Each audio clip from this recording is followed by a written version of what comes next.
Imagine for a moment a paradise untouched by time. Close your eyes and picture an island in the middle of the Indian Ocean millions of years ago. The air is thick with the scent of ebony trees and orchids.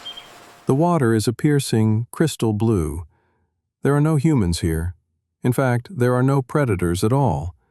In this isolated Eden, evolution took a strange and beautiful turn. A pigeon, blown off course by a storm, landed here and decided to stay. Over thousands of years it grew.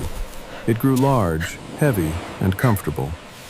It stopped needing to fly because there was nothing to run from. It nested on the ground because there was nothing to steal its eggs. This was the dodo. Today, when you hear the word dodo, you probably think of a joke. A clumsy, stupid bird that was too dumb to survive. But that is a lie. The dodo wasn't stupid. It was innocent. It was the king of its own little world. It was a creature of peace. But fear was coming.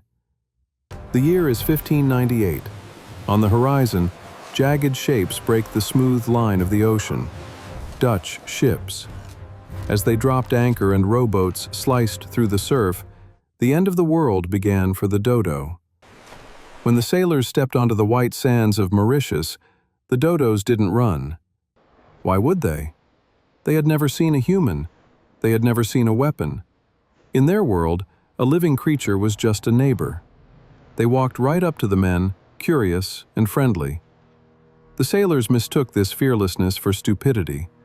They called it dodo, which some historians think came from a word meaning sluggard or fool.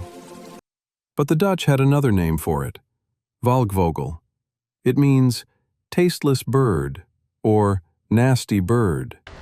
What happened next was a massacre, but not the way you might think. Yes, the sailors hunted them. They clubbed them easily, piling them onto ships for fresh meat, even though records say the bird tasted tough and bitter. But humans alone didn't wipe them out. We brought our own monsters with us. From the dark, damp holds of the ships came the rats.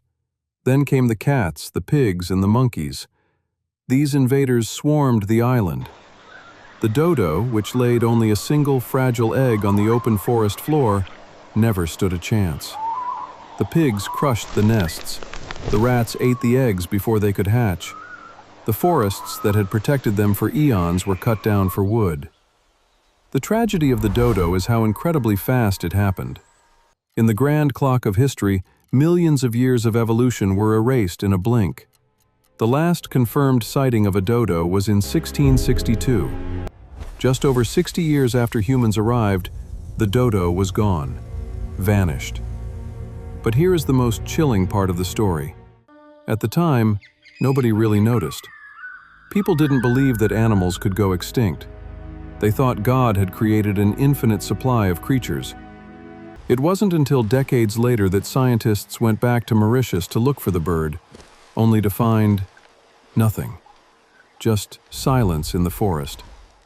We found the bones. We pieced together the skeletons, and we finally realized the horror of what we had done. The dodo was the first species that humanity was forced to admit we had completely wiped out. It became the global icon of extinction. The dodo holds a dark title in our history. It was the first time humanity was forced to admit that we have the power to delete an entire species from existence. So, the next time you see a drawing of that funny-looking bird, don't laugh. Remember the island paradise that turned into a graveyard. The dodo died because it trusted us. And that is a ghost that should haunt us all.